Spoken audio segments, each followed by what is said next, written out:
Well, hello, welcome along to the Sporting Lives Grand National 2021 preview podcast with myself, Jonathan Doidge, and my special guest, a man who's been 5 times Racing Post Naps champion, more style of the Daily Star Sunday, and of course also works for CNN.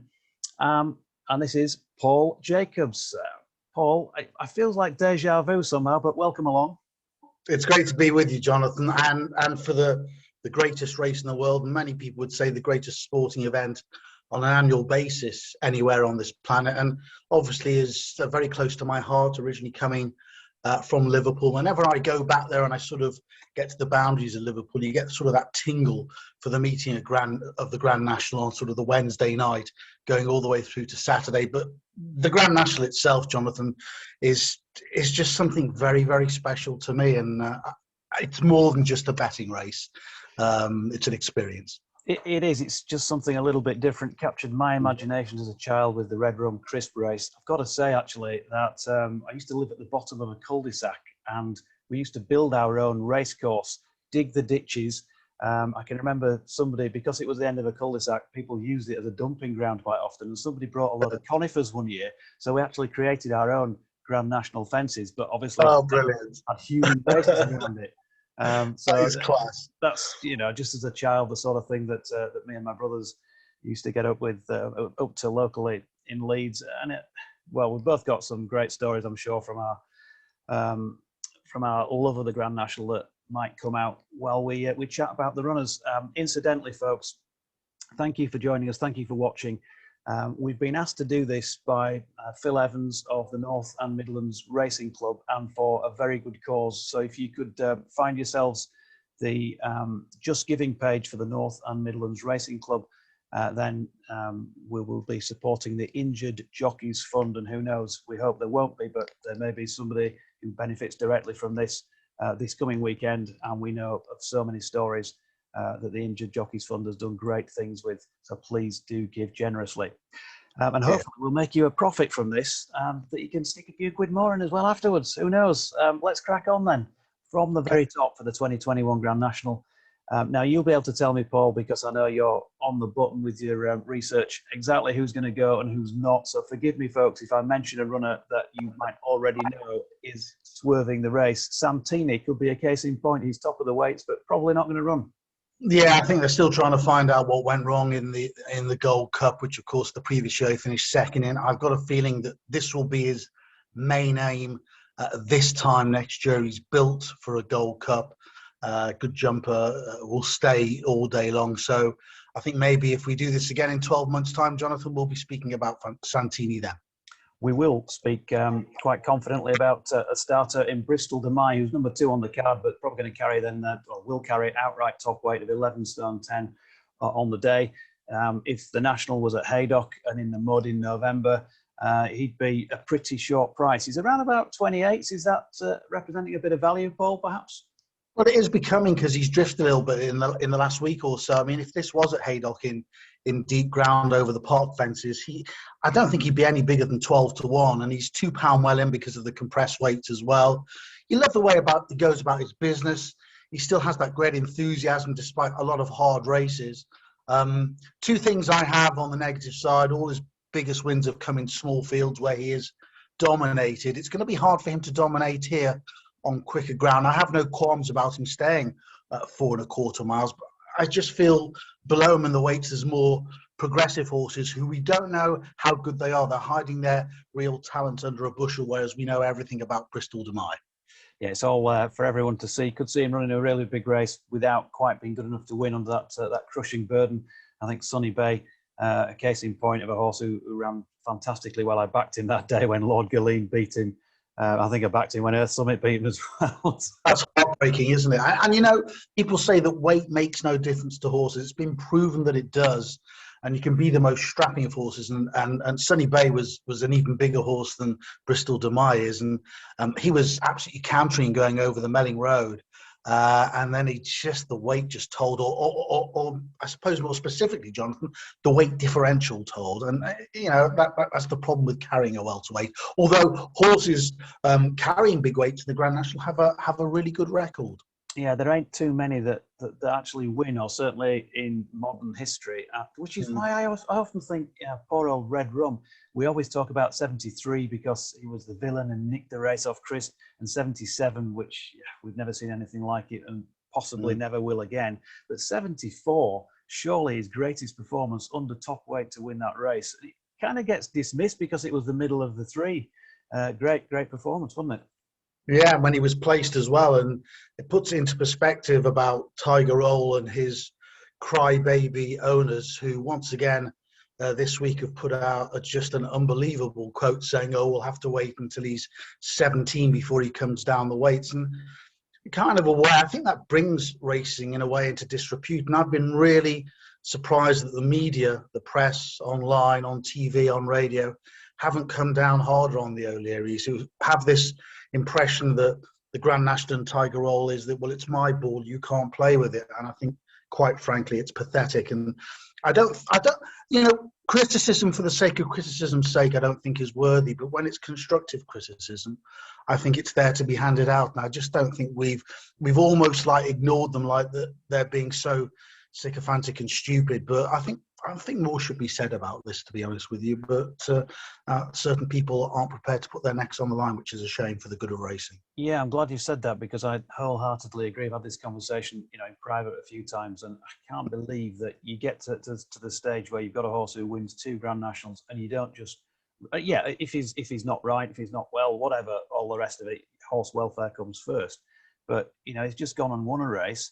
He's in prime condition again, apparently, coming into this. He should be running.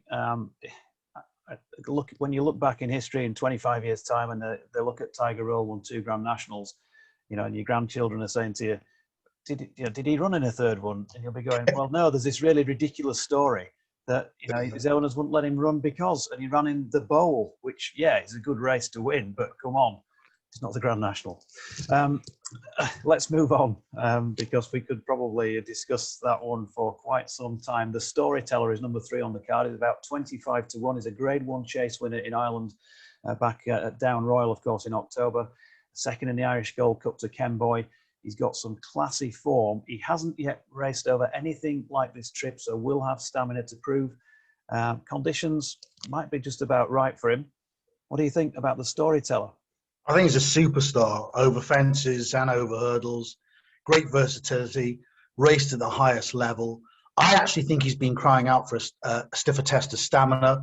I think he's shown it in many of his races over 3 miles, extended 3 miles. And I think his last 2 runs over hurdles, principally, second in the Potemps last year, but his Stales hurdle run was a cracker, where in a race where Flooring Porter basically dictated, and I thought he was flattered to win. They went to stop-start pace, and he was the one that was, I suppose, most compromised by that slack, moderate pace. The winner quickened away coming off the home turn, but he stayed on really strongly. And if it wasn't for his mark of 165, that's a tough one, I would actually consider very strongly putting him in my top 4, 5, or 6. I think he's just got that little bit of class, and I think he'll improve for the step up in trip. I'm not saying he can't win. I just think he's maybe got 3 or 4 pounds too much. Yeah, I can't disagree. Chris's Dream, 11 stone 7. He's got on his back. He's about 40s. He's got a decent strike rate, 4 from 11 over fences, and a couple of Grade 2 wins to his name. For me, though, massive stamina concerns. He's been pretty well held in all of his 3 starts beyond 3 miles, and pulled up in the Ryanair last time, of course, as well. And his zenith year was 2019-20, when he won the Troy Town and the Red Mills chase. And he is a classy sort, but he's, apart from the stamina problems, he's also prone to mistakes. And I couldn't have him on side, Jonathan. Yala Enki is number 5. Oh, I'll tell you what, we love jump racing because of characters like Yala Enki, who just keep going and going and going. And in these marathon chases, he's pretty much always there or thereabouts. He tends to need a pretty deep ground to show his best form. He's 8 from 33 over fences. You can't say he ain't going to get round, because he jumps pretty well, and he'll probably be somewhere up there in the van. Has he quite got the pace to win a Grand National over 4 miles and 2 furlongs if the ground isn't deep? Well, he's one of the horses that he acts better on heavy ground than most other horses. So rather than it being a big plus for him, it's a minus for the remainder of the field. So he handles it. Many horses don't, which is why he's got such a good record in it. Himself, Kimberlike Candy, Lord de Mesnil, those are the three horses that would love a bog. Bristol de Mai wouldn't mind it, but off his big ways, obviously, that compromises his chances. But those are the three real, what you call, sluggers in the field. He likes to race prominently, which is maybe another slight problem. There's a lot of horses here that like to go forward. And as game as he is, forget about his fall in the first at the Beecher Chase in November, because the fence just came too quickly. He's altogether a very sound jumper. I just think he won't dominate here, and he likes to on ground that's quicker than ideal. And I'd love to see him jump from fence to fence in the first 2 or 3 with that throughout, because I think he will quite obviously stay the trip very strongly. But again, I'm looking further down the handicap all the time. I'm trying to weigh up, relatively speaking. Is he well handicapped? Well, no, he's not. He's probably one of the poorest handicapped horses in the race. Is he a natural for the Grand National? He's shown he's a national horse by his runs in the Welsh National. I just think there's better value alternatives, and I think the handicapper has got him. Yeah, he could probably run to his ability and still finish 10th and having run a great race, on conditions that are not ideal. We hope he has a good run. Yalanki and a Grand Old favourite. Ballyoptic might also tick the box as a Grand Old favourite of National Hunt Racing fans. His best days, arguably, behind him. He's a former Charlie Hall Chase winner. Fell 4 out in the 2019 National won by Tiger Roll. We know he stays well, but he's been well held throughout this season. I can't see it. Can you? Not really. I mean, he was going really well in that 2019 National, and the Twister had identified him as a national horse when he was a novice hurdler. That's how far ahead he looks. I mean, he loves winning this race. And had he stood up, would he have won? Well, we don't know. It's probably a wee bit too far out. But you're right. He's run like a drain recently. He's been beaten 98 lengths in his last 3 starts, and the handicapper has hardly relented. So his chance is there for all to see. It's not a great chance, to be honest with you. No. Number 7, a horse I backed in a previous national, I think it was 2017, it was, when One for Arthur won, and he was one of the leading lights in the market that year. Definitely red, definitely not this time around for me. How about you?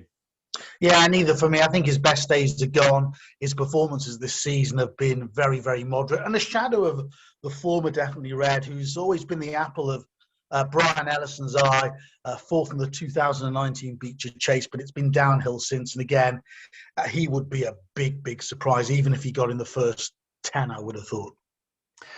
He's had success, of course, in the Many Clouds Chase, as has the next horse we're going to talk about, Lakeview Lad, 40-1. He carries 11 stone, which is not an impossible task, as we've seen in recent Grand Nationals. Classier sorts are winning this race. He's been off the boil in his last couple.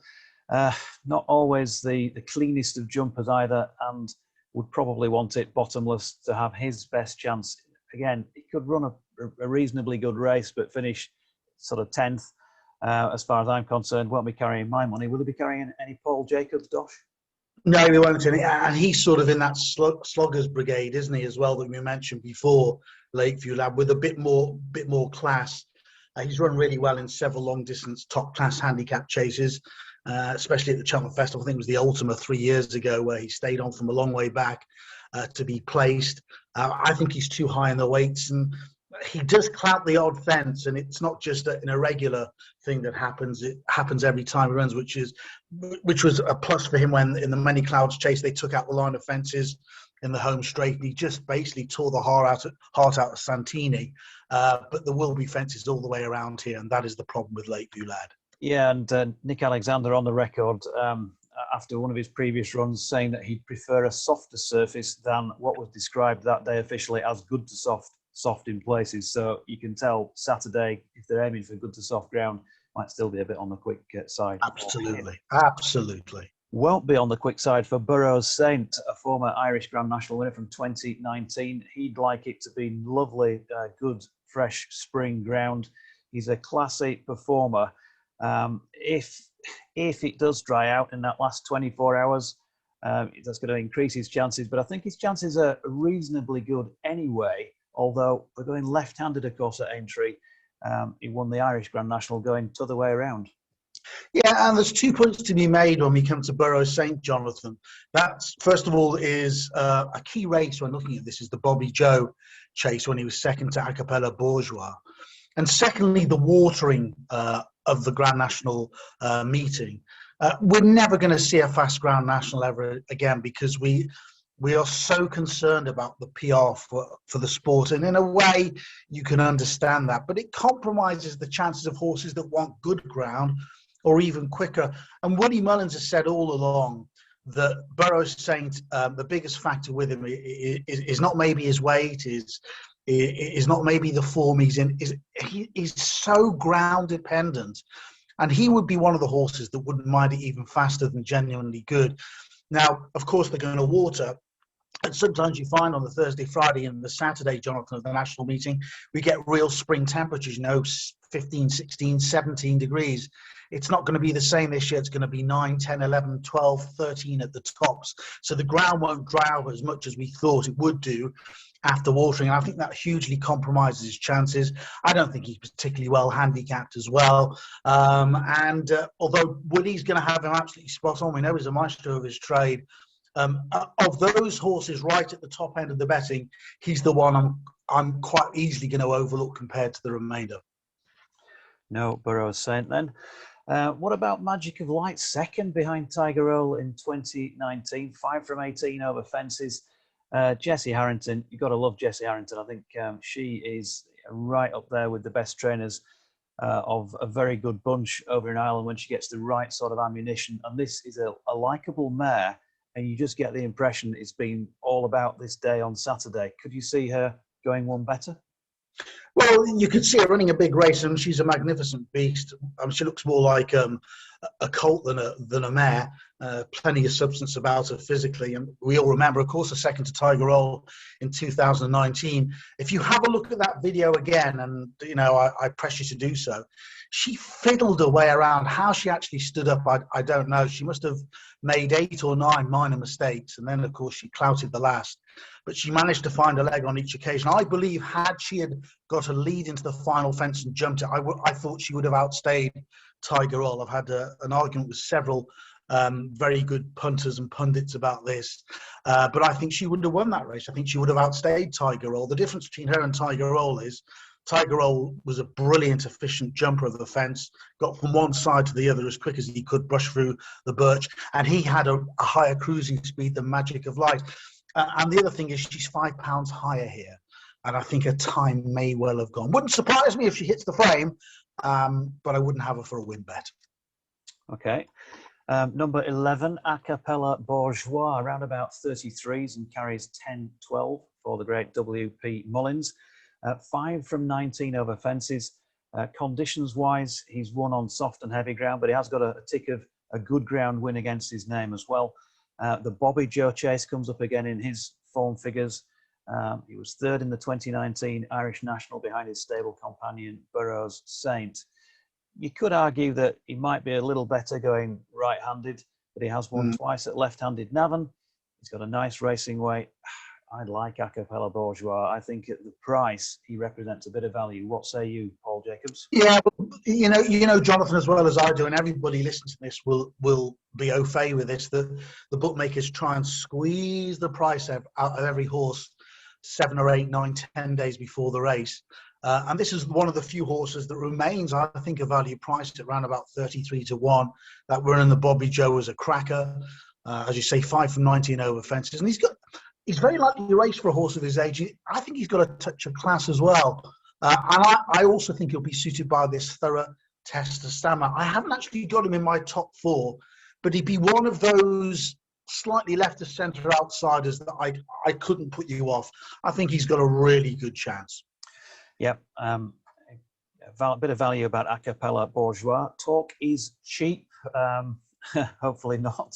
As far as our tips are concerned, at the end of this one is number 12 on the card, 66-1, trained by Alan King, and of course a former winner of the stamina sapping Bet 365, the former Whitbread Gold Cup back in 2019. Incidentally, April the 7th, as we record this, April the 7th, 1975, winner of the Whitbread, which I was just watching a little bit earlier on this morning, actually, the last couple of fences. Overcame crisp that day. Another Red Rum and Grand National story interwoven. But back with Talk is Cheap. CV suggests he's a bit on the fragile side. Has he got too much to prove for a race of this magnitude?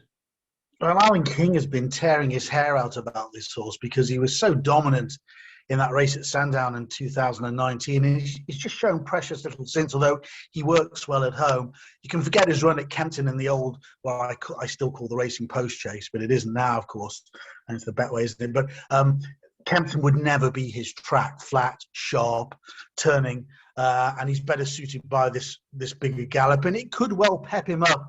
But the bottom line is he looks out of sorts, and he's still £10 higher than for that win at Sandown, and that totally puts me off. Number 13, will it be lucky for supporters of 2A Permi, who's about 80 to 1, Noel Mead trains, hasn't won since a Grade 2 at Thurles back in January of 2019, some 15 starts ago. Some respectable efforts, though, in between, including his races against the Storyteller earlier in the season. But is this tilting at windmills? I love Noel Mead. I think he's one of the unsung heroes in Irish racing. He doesn't have the biggest of yards, got a great setup. I visited him about 3 or 4 years ago. But I think he is tilting at windmills here with 2-0 Permi. And the other sort of question mark against him is he burst a blood vessel last time out and he was a beaten favourite. And I don't think he's well handicapped at all. So for me, I can easily bypass him. Okay. Annabelle Fly number 14 is 40-ish to 1. Tony Martin, of course, trains. We know what he can do in terms of getting horses well handicapped, but I'm not sure you could say that about Annabelle Fly. He hasn't won since December 2017. It's all out there, isn't it, really? He's been 4th and 5th in the 18 and 19 nationals, respectively, 2nd in a Gold Cup. We know he's got a touch of class about him. Has his best chance gone? Well, you could say, along with Cloth Cap, he's probably the best handicapped horse in the race, but that's based on form from a couple of years ago, 4th and 5th, as you say, in 2 nationals, off marks of 159 and 164, sandwiched by cracking running on second to Al Boone Photo when he came from miles back in the Cheltenham Gold Cup. But in 5 runs since, he's been beaten an aggregate of 241 lengths. Last of 5, and that aforementioned Bobby Joe chase, which will keep on cropping up as we go through the runners. You know, it could well light him up again, Aintree. But even though he was 4th and 5th in those 2 nationals, he never, ever looked like winning. And many will see him possibly as a value outsider. But I'm going to turn him over. I think his best days are well behind him. It's a right old malarkey, this Grand National thing, isn't it? Mr. Malarkey. Number 15 is 50 to 1, trained by the talented Colin Tizard. 5 from 16. He won last year's Betway, or as you and I probably still refer to it as the Racing Post Chase at Kempton. Sorry, Betway. Won that off a mark of 147. He's yet to win beyond that trip of a flat 3 miles. It's a flat track at Aintree, so we've got a little bit of a direct comparison. He isn't ground dependent, and he finished 4 lengths 3rd in the same race this year off a mark of 155 for a career best performance. He's got his stamina to prove, but he arrives in decent form and at a working man's price. Yeah, I mean, Colin's had a strange old year. Started off very, very slowly. Then a couple of weeks before Cheltenham, it looked like his horses are running into form. Thought the big breakaway ran a cracking race in the staying novice event. But things haven't really kicked on since then, and it's still very, very patchy. One race, I think, oh yeah, Mr. Malarkey looks a real Grand National sort. And then the next race, he does something so bad that I think, oh, a nightmare, this horse. Of course, he got rid of his rider in the Ladbrokes Trophy at Newbury, which should have been a race that would suit him on good ground, but we never got to find out. He's a very good chaser, staying chaser on his day. Off 147 and 150, he's had victories in the past 12 months. I think it's tough off 155. He's the type of horse that could take to the fences. I actually think he wants good ground, but I think there are plenty of better treated horses than him. Okay. You mentioned Kimberlike Candy a couple of times. Let's talk about him in a bit more detail. He's one of the leading fancies, really, at around about 14 to 1, trained by another talented man in Tom Lacey. 4 from 16, he is over fences. In 2nd a couple of times in the Beecher over the last couple of seasons. We know he stays 3-5 having won the Classic at Warwick. For me, not sure beyond 4 miles, but he does tick quite a few boxes. Yeah, he does. And what we do know is he'll handle the fences. When people come to me and say, oh, it doesn't matter about the fences, it's just like an ordinary long-distance park race, they're talking a load of baloney, because the makeup of these fences are very different to any park fence because of that layer of spruce they have on the top. And if you have a strong horse that can go through the spruce and not have a problem with that, it's a big plus. And he's shown that he's eaten these fences for fun, hasn't he? When second in the Beecher Chase off 137, and then stepped that up when second off 153. I think he obviously would prefer more given the ground. I think he's a player who off 153 if he doesn't get too far behind early doors, and there's every reason to believe that he will stay, Jonathan, this stamina sapping trip. I wouldn't put anybody off him, but I think they need to vastly overwater and needs to be the odd heavy shower for him to be involved. I know he's been the long-range tipster of many punters and pundits alike, but again, I think there's better horses with better credentials than him. But you would expect he's going to, at the very least, complete the course. Number 17, Beware the Bear. We don't think he's going to take part.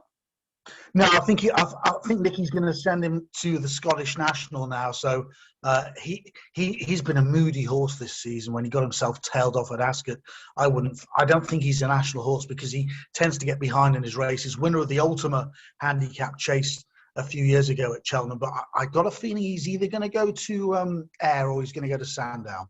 Okay, and how about his stable companion, number 18, Pim, who's around about 66s. He's only raced 8 times over fences and won 3 of them. Got a confidence-boosting listed win at Sandown back in November. For me, he's looked exposed, really, in his last couple of starts. The latest behind Vintage Clouds in the Ultima, and he's yet to race. Yeah, you raced a bit free that day, I think, Jonathan. The one thing in his favour is he does want good ground. I thought he was a really good novice and he didn't really kick on, but there are question marks to answer, and I think there's a big one about him getting home here. Okay, any second now. 10 stone 1. Yes, 10 to 1, I should say. 10 stone 9 is what he's got on his back. Trained by Ted Walsh with a winning record in the race. 3 from 18 over fences and a former Kim Muir winner under Derek O'Connor. 3-2, of course, much stiffer Cheltenham before he fell in Burrows Saints Irish National next time. Now, the interesting thing here is his last 2 chase wins have been over 2 miles, would you believe, coming into a 4-mile, 2-furlong contest in Grade 3 and Grade 2 company. He certainly is improving in terms of his career best racing post ratings. That latest one is 160. That latest win, though, in a 5-runner field at Navan prompted Ted Walsh afterwards to tell the stewards that he'd improved from his previous run in the Thyestes when he was pulled up in an 18-runner field due to a small field. So he's stepping up from 2 miles to 4 1/4, from 4 opponents to 39. I'm really going to look forward to what Ted has to say to the stewards after he sluices up in the Grand National on Saturday. Well, I don't suppose Ted will care, to be honest with you. They probably put 2 fingers up at you, Jonathan, and to everybody else, as long as they've weighed in. I mean, he's a really versatile chaser from 2 miles upwards. And to be fair, he looked as though this trip would be within his compass when he won that Kim Muir off 143. Interesting when he won that Grade 2 Webster chase. And he jumped beautifully that day, and he's obviously got an engine inside. I think the price has gone on him if you're thinking backing him now. Even though very confident sounds coming out of the Walsh camp, he wouldn't be for me. I suppose the other positives are he's got a lovely racing weight. He can be put anywhere in a race. He can race as a presser, midfield, hold-up horse. So he's very, very versatile. And there'll be many people who say, you know what, of those in the top 4 or 5 in the betting, he's the one for me. Will he stay 4 1/4 miles? Well, that Kim Muir run gives him every chance of doing so. And he looks fairly solid. The very fact that Ted Walsh has been outspoken about his chances, I suppose, is a plus. Well, we'll find out Saturday. Nearly at the halfway stage. Then number 20 is Balco de Flo, trained by Henry de Brumhead, who's a little bit cool in terms of the hot and cold trainers list at the minute. Things just ain't been dropping right since Cheltenham, really. 3 from 24 over fences for Balco de Flow, including a festival win, of course, the Ryanair when he upset Underso back in 2018. He's also a Galway plate winner as well. Not in the greatest of form in recent times. The National a tough race to pick for him to try and prove that he can stay this far. Doubtful stayer on all-known form? Absolutely doubtful stayer. Stable have fallen over a cliff since their remarkable Cheltenham. And of course, he won the Ryanair off when he was rated 166. Of course, it wasn't a handicap mark, but he was rated 166. Hasn't threatened in 13 runs since, Jonathan. He's dropped to 152, but there are so many question marks, both against the horse and the yard as well. Okay, just a reminder, folks, as we're about the halfway stage, you are watching Sporting Live's Grand National 2021 preview podcast with Paul Jacobs and myself, Jonathan Doidge. Thanks for tuning in. We hope you get plenty out of this as far as your bets for Saturday are concerned. And we hope you'll also, on our behalf, donate as well. We're trying to raise funds for the Injured Jockeys Fund in association with the North and Midlands Racing Club. So please do head to the North and Midlands Racing Club Just Giving page and make a donation towards the Injured Jockeys Fund. And then, if we do manage to come up and contrive the Grand National winner between us, or any sort of return of profit for you, then pop back, of course, on Saturday evening and stick a bit more in as well. How about that for cheek? Right, second half of the contest then. Number 21 is Alpha Days Obo. We'll ask an alpha male for his thoughts on the chances of this Denise Foster train runner. Yeah, I really like his chances. I think he's one of the darker horses that could very readily pop up. He's an intriguing runner. He was running on third in the 2019 Beecher offer 159, and if you note back to the 2018 National, he was absolutely cantering, and it was very early doors when he departed at the chair. And plenty of his best form, if you look back through his career, has come on spring ground, despite the fact that when he was a staying novice hurdler, it looked like this. I mean, he's a massive, big, robust horse. He wanted real dig in the ground because he seemed to deal with it then. But since then, I think he wants good ground. He tends to jump out of good ground better. And he cemented that view with his running on third behind Tiger Roll in the cross country at Cheltenham, which I think many people have cast aside. So he's down to 152. Yeah, he's a bit quirky, there's no doubt about it.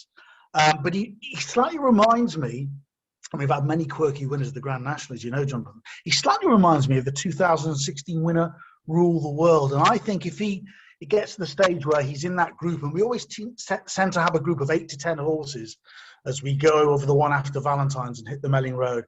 That 8 to 10 all of a sudden thins out very quickly as they approach the second last, as stamina starts to kick in. I think if he's in that group of 8 to 10, he will get home. There's no doubt about it. And I think he's one of the better outsiders in this race. You heard it here first. 22 then is Brahma Bull, who's a 40 to 1 chance, 10 stone. Yeah, he won't go. Yeah, he definitely won't go. I'm going to jump in there because he ran in the Irish National. He ran well to a point, but he was very, very keen. I think if he runs here, I'll be very doubtful. I think he'll probably go for the staying handicap chase at the Punchestown Festival, I would think. Okay, we'll put a line through Brahma Bull. 23, yep. Okay, Corral, Nicky Henderson. Yeah, been really difficult to keep sound. I mean, he's got undoubted ability, this horse, as we saw when he won the Skybet chase off 146 last year. And he won it really well, didn't he? Really fired home at the long Doncaster stretch.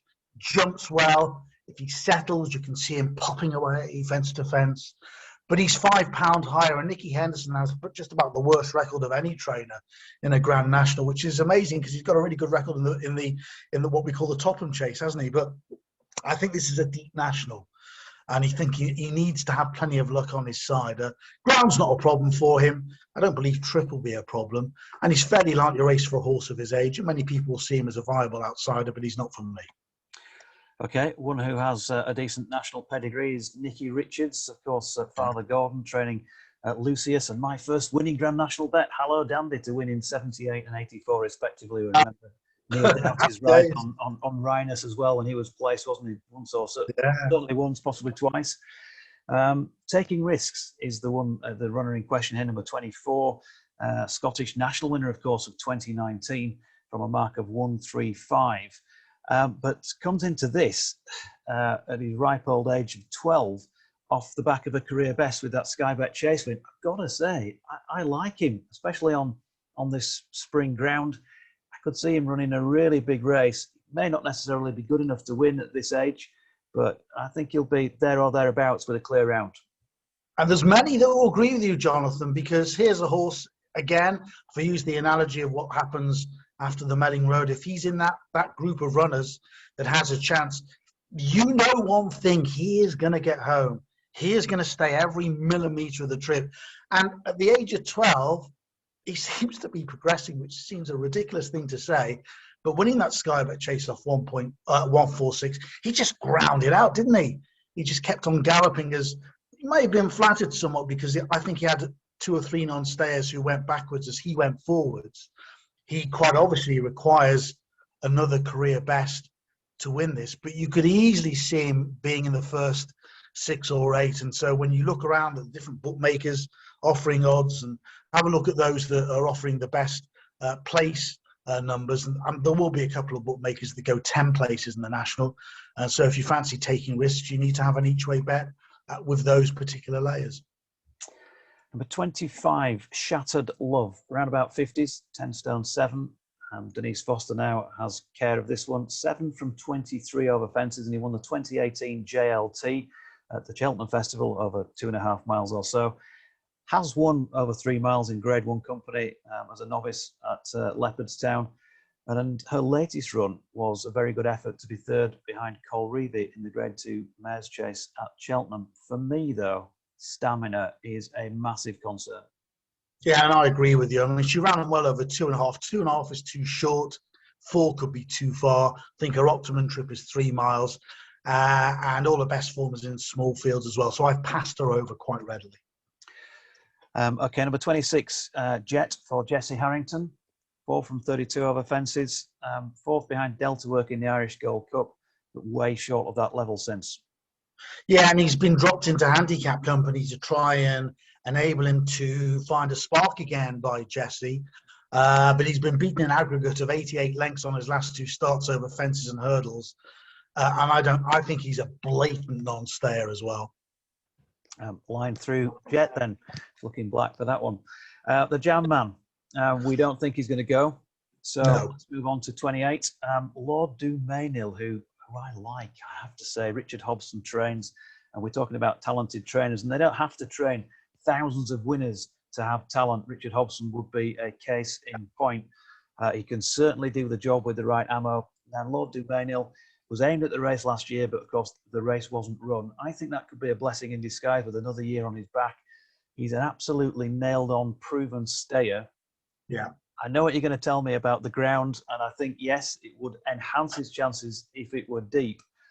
But I still think he's a horse on the up. And, yeah, I do really like his chances for Saturday, I've got to say. Yeah, Richard Hobson's a really, really good horseman. He's one of the few, the smaller trainers. If I were to have another horse again in ownership, I would have consider him very strongly. And he's campaigned, Lord Dumainil, a lot different to last year and the year before, where he had quite a few hard races in deep ground.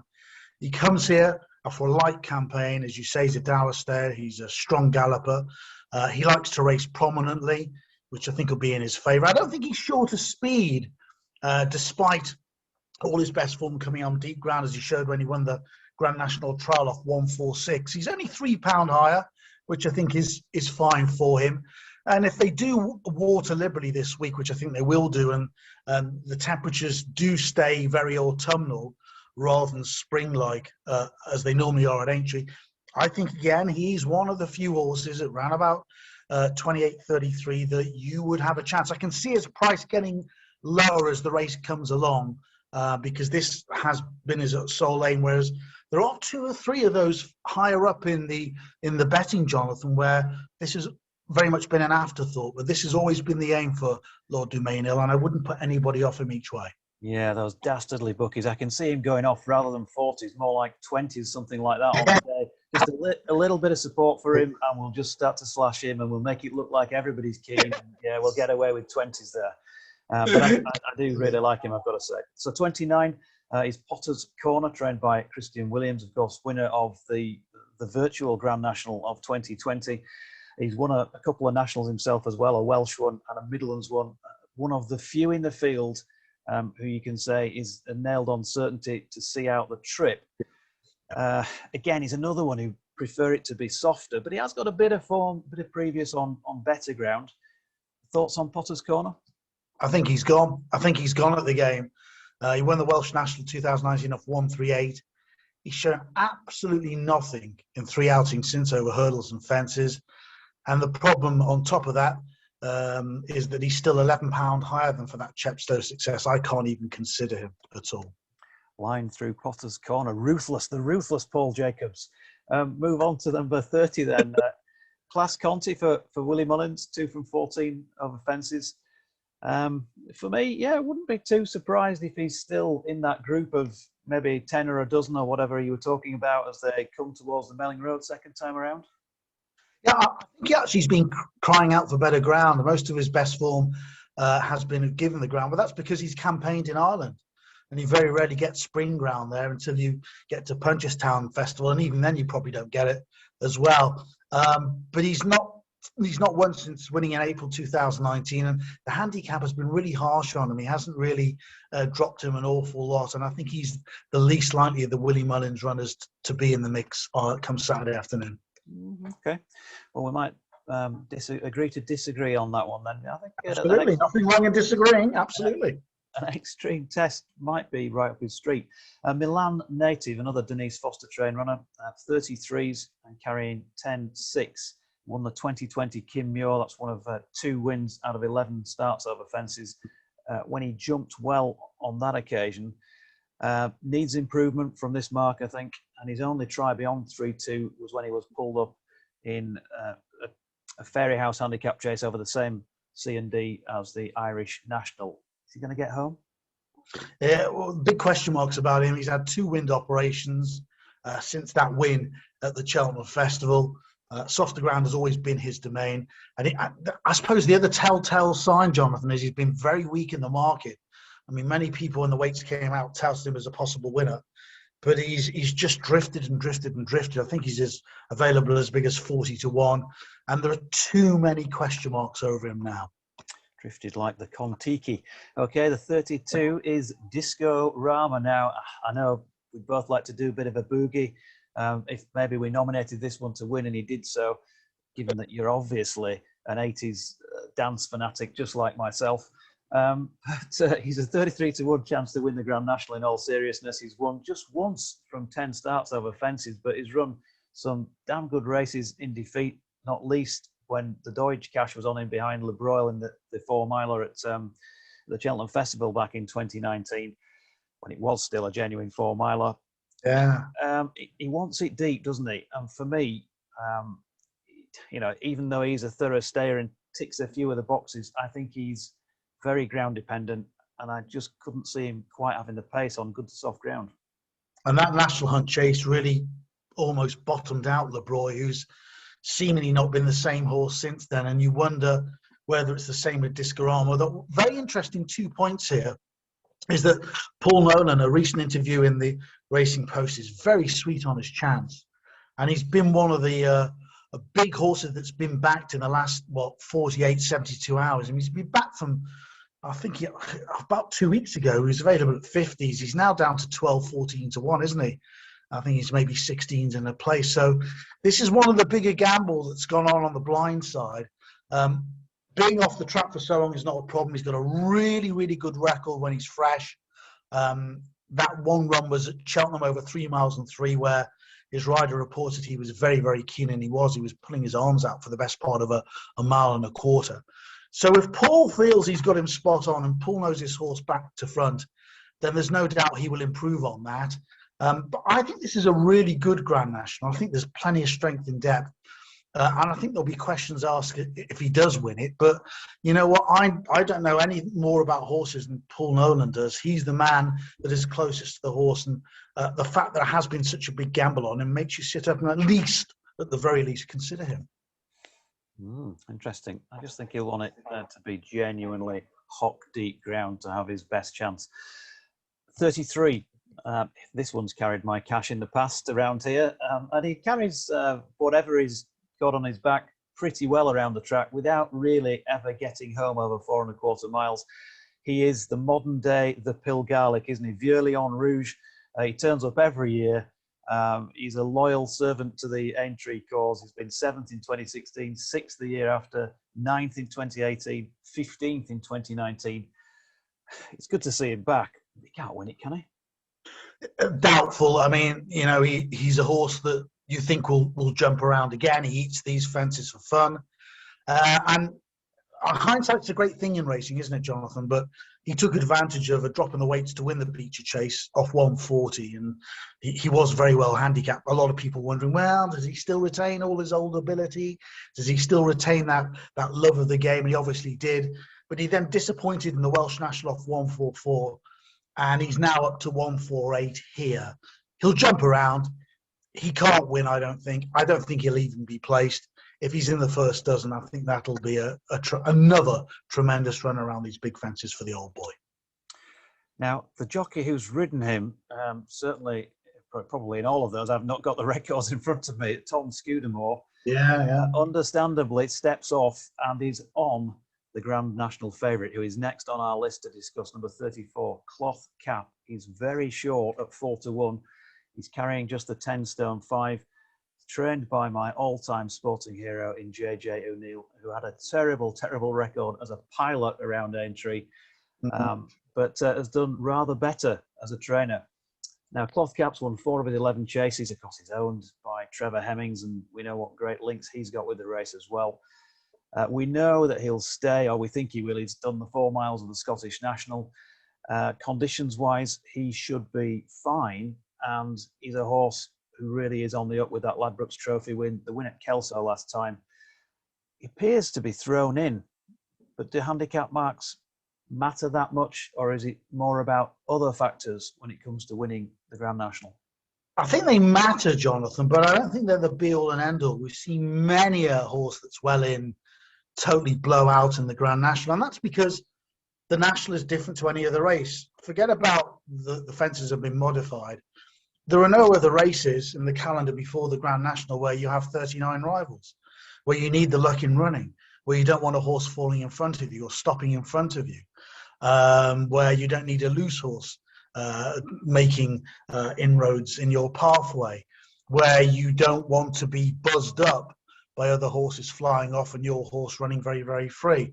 So along with Annabelle Fly, yes, he probably is the best handicapped horse in the race. And I thought he was tremendous in the Ladbrokes Trophy. I thought he was even better at Kelso. I mean, I'm lucky enough to be on at 16-1. I backed him after his Newbury victory, and I'm happy with that. But only because of my personal betting profile, I'm actually going to lay him for a place. Now, I'll tell you why. I look back at not particularly the Kelso race, but the Newbury race, and then all of his previous races, both over hurdles and fences. And he's very exuberant over the first 3 or 4. He always has been. Like he loves the game and he wants to get on with it. And if ever a Grand National favourite is going to take a tumble over the first 3 or 4, it's Cloth Cap. So Tom Skew's got a really big task on his hands. He's got to get him to drop the bit, although he wants him to race prominently, obvious, because his jumping is so superb.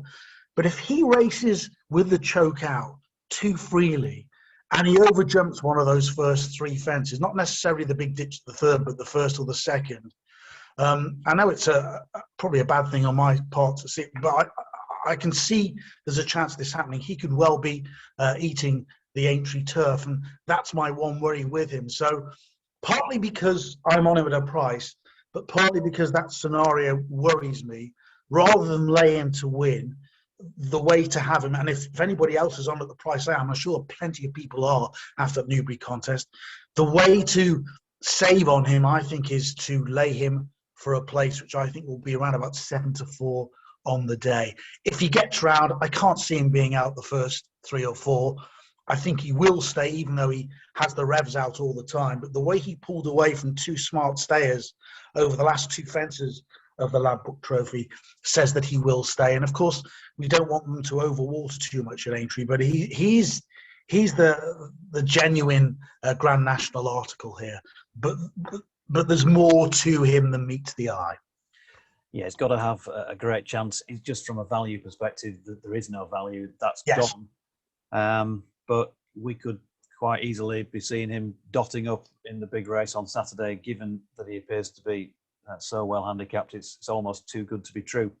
I think he'll win, and he'll be one of the most impressive winners in the Grand National for years, or something will happen, and that first stretch of fences going down towards Beeches Brook. Cabaret Queen, as opposed to Caribbean Queen. 80s. One of your favourite songs. Number 35, 66-1, trained by W.P. Mullins. We haven't seen a mare win since Nickel Coin, precisely 70 years ago.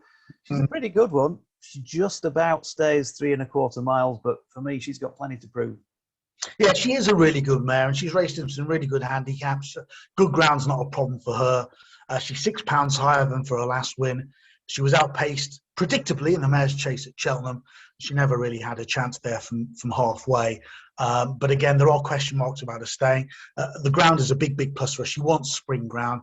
I'm really surprised, actually, that Willie Mullins hasn't aimed her at the Scottish National. Again, she's one of the more unlikely ones for me. As I presume is number 36, Manila Celebration, who's 100-1 shot, trained by Katie Price, 11 years of age and 7 from 26 over fences. I put it to you that if this were run over the Mildmay course, where these form figures are 2-1-1, and if it was run over 3 miles and a furlong, then the odds would be significantly shorter than 100-1. But the facts are that it's 4 1/4 miles over the national fences. Comes here fresh and got a good record when fresh. What do you think in terms of this? I thought, I've seen worse 100-1 shots going into a Grand National. Yeah, there probably are, and there are probably worse 66 and 50-1 shots in this year's field. But the fact is, he's fallen 4 times in 26 runs over fences. Winner off 140 in the Mildmay in October, runs off 148 here, and his last 3 runs have been bloody awful. So I couldn't have him at all. Okay, so no Celebration for Manila as far as Mr. Jacobs is concerned. Number 37, Canelo, 40-1-ish. And I'm giving you these prices. I recorded these a day or two ago, so apologies if they've shortened or lengthened since. But it's around about 40s ballpark figure. 10 stone 4, Alan King is, of course, responsible for him. 3 from 10 over fences, and he's won a Roland Merrick. Grade 3, of course, at Wetherby on Boxing Day. 3rd in the Grimthorpe to Red Infantry over 3 1/4 at Doncaster. For me, alarming how he weakened after the last that day, and he's got an extra mile to try and find stamina for on Saturday.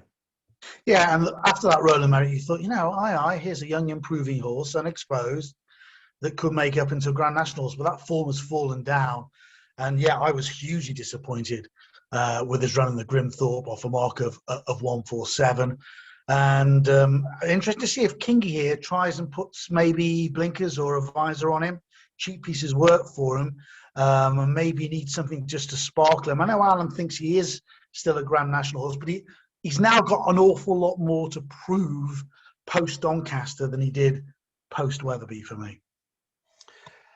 Let's have a look at the long mile then. 40s as well. 10 stone 4, trained by Philip Dempsey. And he's 4 from 11 over fences, just 7 years of age, reported by his trainer to be an idle so-and-so. I think we've probably all had that comment about us over the years at some point. Mum, get that vacuum cleaner out, you idle so-and-so. Now, the best performance of his career came when he was a wide margin winner of a 2-mile, 3-furlong Limerick handicap chase on heavy ground in December. And he arrives after running well behind Acapella Bourgeois and the Bobby Joe back in February. He's not related to long-distance winners in particular, but when you look through his pedigree, I think it's a stamina-laden pedigree, and every chance of getting home here might be able to improve, but he's got that 7-year-old stat against his name. They don't win very often, do they, at that age? No, I mean, the 7-year-old stat is a blaring one as well, but stats are there to be broken up, aren't they? And we mention yet again, the Bobby Joe chase, where he was held up at the back of the field and came home really strongly, almost with a view that was merely a warm-up and he didn't want to be given too hard a race. I think you're right. Breeding-wise, he's got a very good chance of staying. You could say his hold-up style is probably a slight negative, and most of his best efforts have been on deep ground, but that's because he's not really encountered better ground. I think he'll act on the better ground. And he's one of the more left-of-centre horses you could see being a springer in the market on the day, because he's been laid out for this. And if you're not put off by the stats of a 7-year-old, I wouldn't put you off him. I think he's one of the better chance outsiders here. Now, I'm going to let you into a secret, folks. My first trip to Aintree back in 1985, I parked up the car, and this young lad called Jacob said, "Give me a copper, mate, give me a copper if I wash your car for you while you're in there at the racecourse." Terrible Scouse impression, but it gets us into number 39. Give me a copper. Forgive me, please, Paul. 66 to 1. 11 years of age. He's only raced 9 times over fences and won 2 of them. Trained by the genius that is Paul Nicholls. If anybody can get him to do this job on this day, it's probably somebody like him. Clearly been a bit fragile, needed to be wrapped up in cotton wool, but still with the trainer who won the race back in 2012 with Neptune Collonges. And again, if anybody's thinking about backing something at a long price to get a decent run, I could see him still being involved very late on in the contest. It got plenty of class, this horse, and the very fact that Paul Nicholls has persevered with him is interesting. By the way, that was a lovely Welsh accent there. And he's always looked a kind of a national type to me, you know, quick over his fences, stays well, but he's been very hard to keep sound. He's the type to pop around.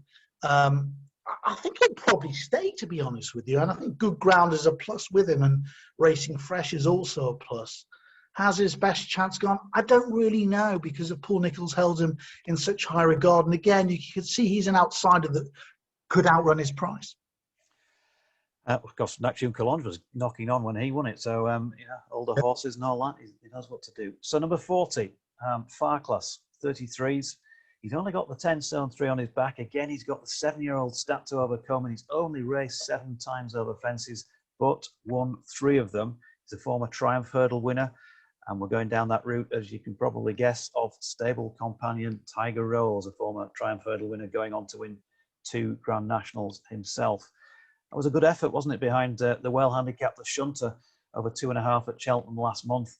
Form and pedigree look pretty good. For me, I got big doubts about stamina here. I'm not sure you share those concerns. Well, he's unproven, that's for sure. So we're blowing in the wind about whether he'll stay or not. I thought he was unlucky not to win at Cheltenham. He was beaten in the end 3 lengths by the Shunter. But he basically clipped heels on the home turn. He lost massive momentum. And I thought, but for that incident, he would have won off a mark of 146. And he comes here, he races off a mark exactly the same. So from a handicapping perspective, I think he's very, very fairly handicapped. The furthest he has gone is 2 mile, 5.5 furlongs. That was at Leopardstown in February, where he stayed on okay in the closing stages behind Off Your Go, without really showing that he's been crying out for a step up in trip. But you don't really know until a horse tries it. I mean, it's that old cliche about getting into a rhythm and jumping from fence to fence and therefore preserving your stamina. I think he's a really good jumper of a fence. I think he's a really efficient jumper of a fence. And I could see him running a big race. I want more than the 20 to 1 now about him now. I think he's more of a 33 to 1 shot. And then he's got that tag, hasn't he, Jonathan, of being a 7-year-old again. But as I say, I think those facts and figures are there to be broken, and he's got a lovely racing weight of 10.3. So again, right at the bottom of the weights here, I think he's fairly handicapped. Will he stay? I honestly can't say definitively yes or no, but if he does, he could be a dark horse that could run a massive race here. Yeah, when they talk about stamina and we're worried about a horse not getting home over 4.25 when he's won over 2.5. Think about Red Rum, folks. Dead heated over 5 furlongs. On that day, if you'd have said this horse is going to win 3 Grand Nationals, I think you would have been taken away, locked up, and you would never have seen the light of day again. So there's always things there, isn't there? He wasn't it as well over 5? He ran over 5 furlongs, which is a ridiculous story, isn't it? Really, when you think of it. But he was a ridiculously good, great, in fact, horse. Free, yeah. So there's always something to confound the theory, is what I'm trying to say. So 41 is Manila Times. We've got to have a look at this one, even though he's below the 40 cutoff, because we know a couple are already coming out at the very least above that line. And he'll get a run, Manila Times, at 14 to 1. 10 stone 3. Henry de Brumhead, mentioned earlier, but say it again, just a little bit cool in terms of trainer form of late. 2 out of 10 over fences. The cool trainer form does concern me, but otherwise, this not only would be an amazing story with Rachel Blackmore on board, but I think he ticks quite a few boxes apart from that recent concern over trainer form. I think that's the only negative with this horse. Although you could put on a number 2 on that list, the fact that he's now down to 12 to 1. He's been one of the best backed horses in the race from 40s about 4 or 5 weeks ago. So those are the only 2 slight negatives. He jumps beautifully. He's a very natural jumper. He's very slick for a horse so inexperienced over his fences. I think the step up and trip is a positive rather than the negative. Good to soft is fine for you. He's certainly well enough handicapped. We could be looking back in 12 months' time and he could be running in graded races and you think, oh, crikey, he was absolutely thrown in here. He was just ahead of Far Class and the Paddy Power and took another step forward off running a really good race behind.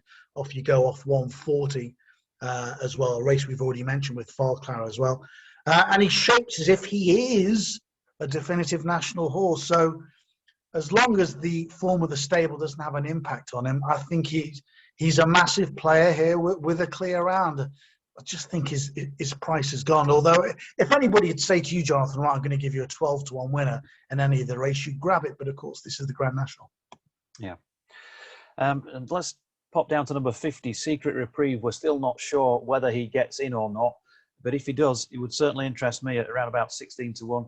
He carries 10 stone 1, and of course he's trained by Evan Williams. He's also got the spectre of the 7-year-old hanging over his head, and he's only raced 6 times over fences, having won 2 of them.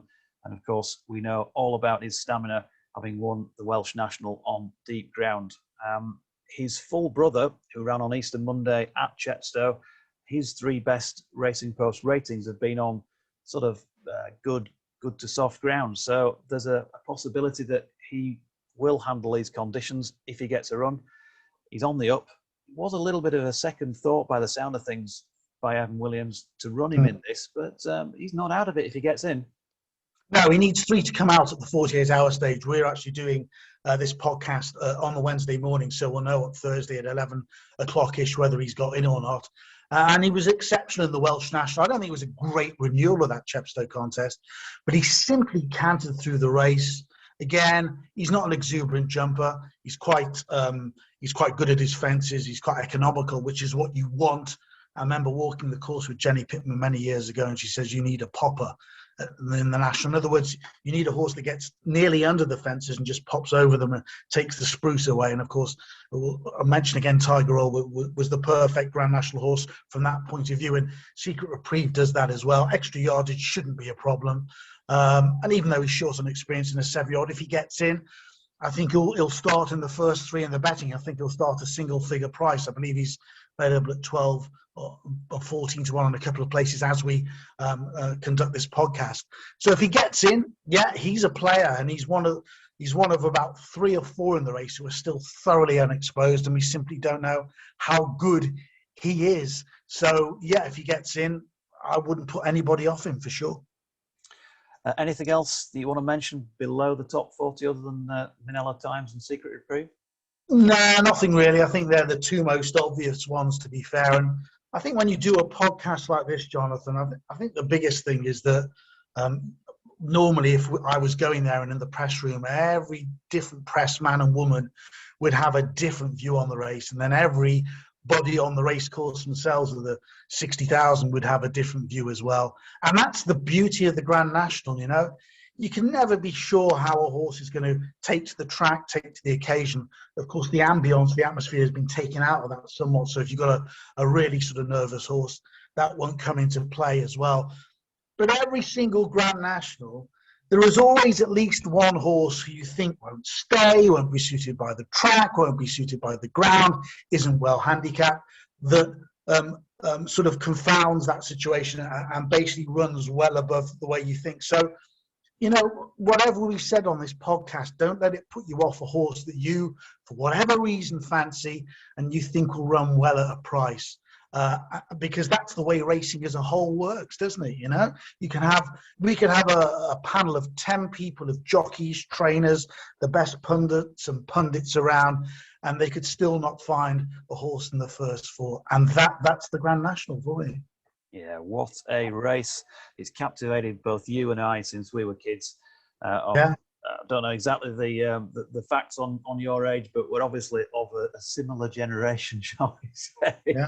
And we're looking forward to another cracker on Saturday, which brings us to some sort of verdict for the pair of us. So you might want to name a winner. You might want to just throw in your first four, and you might want to tell us what your anti-post bets have been.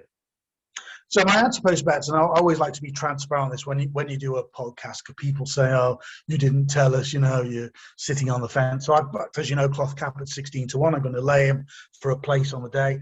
I backed Discorama at 66s. I backed the Long Mile at 240 on one of the exchanges, which I thought was unbelievable. And I backed Secret Reprieve in the hope that he would get in non-run and no bet at 33. And then, having looked at the race again, I will back Alpha Dei Zobo if I can get 100 on the exchanges. I think he's the best each way bet in the race for me. So if you say to me now that the current price is on Wednesday morning, what you're going to back, Alpha Dei Zobo is my each way pick. Despite my misgivings about Cloth Cap over the first few fences, he's quite obviously chucked in at the weights. You'd be given a stone more if the handicapper knew what he did at Kelso and at Newbury. I think if he gets around the track, I can't see him out the first four, and I think he'll have an involvement, Jonathan, in the finish. Far Class is the most intriguing of these yet to race properly beyond 3.25 miles.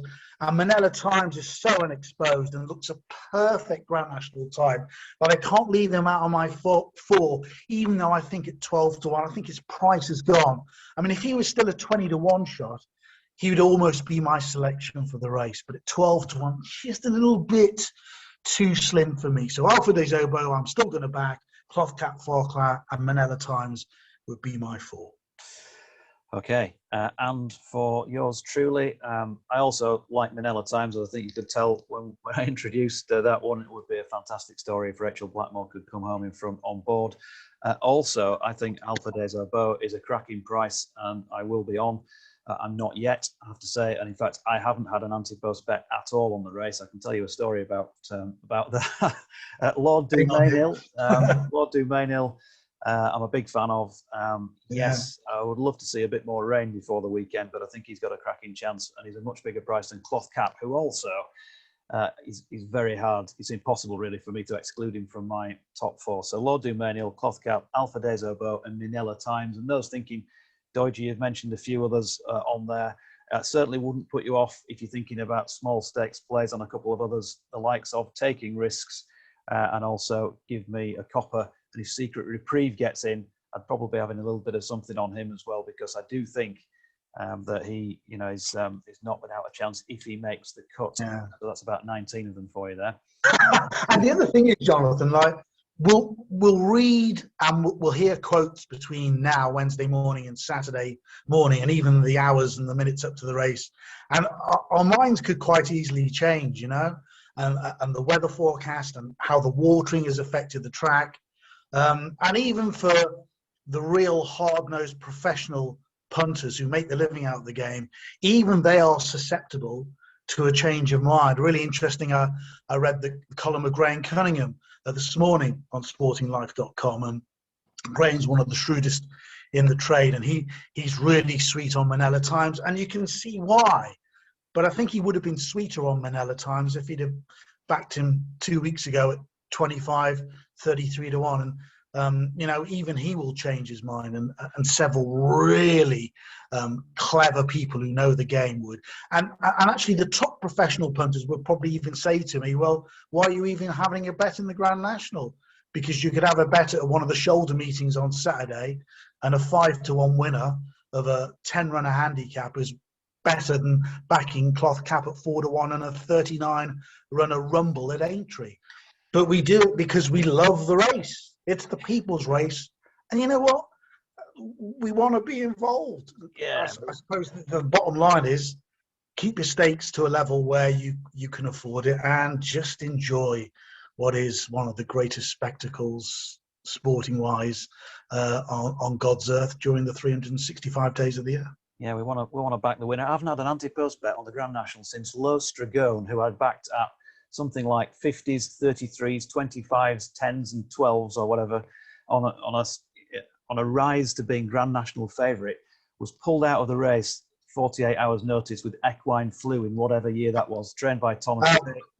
I was just, I'd effectively lumped on at various prices. I thought he had an absolutely outstanding chance of winning the race. I didn't know he was going to be favourite, obviously, when I started with that succession of anti-post bets, but that was a bit of an off-putter because it wasn't there was no non-runner, no bet back in those days. So I just I like to make sure that my horse is running now before I part with my cash. In other words, you've chickened out, Jonathan. I kid you. And the other thing we haven't mentioned, of course, is, as in life, especially in the Grand National, luck is a big factor. You know, Clough Cap could hit first, second, or third, go down, or lose his chance. A horse could be brought down over the first few fences, despite the width of the track and the better run to the first, where they don't gather as much momentum as they used to when it was 4.5 miles, because it's a shorter run to the first fence. But you know what? Anything can happen at the first fence. You could just be unlucky, and you could be unlucky on that first circuit where you have the majority of the horses hopefully still standing. So, and you can't do anything about the factor of luck. It's just there. It's just there. It is. Well, listen, folks, we wish you every possible ounce of luck on Saturday. The same to you as well, Paul. It's been an absolute pleasure chatting through the 40-odd runners or so for Saturday's race. Do remember, folks, because we're doing this in association with the North and Midlands Racing Club, if you could please see your way to finding their Just Giving page, and there'll be donations then going to the Injured Jockeys Fund as a result of this podcast. We hope you make a cracking profit from it, but whatever happens in that respect, just enjoy the race, enjoy the day. It is still the greatest race in the world, and we both love it, and I'm sure you do as well. Thanks to Paul Jacobs once again. Thanks to you for watching. If you are, by the way, quick plug for my other podcasts, if you are a massive racing fan and you want to hear more about the Grand National in particular, then on the Sporting Lives YouTube channel that you are watching this on, you'll also find three-parter with Richard Pittman. Part 2, if you want to cut out the peripheral noise, head for part 2, and you'll hear virtually a stride-for-stride retalk of the 1973 National with the great man on board, the great Crisp. Plug done. Thanks to you for watching, and we'll say have a great Grand National 2021, and bye for now.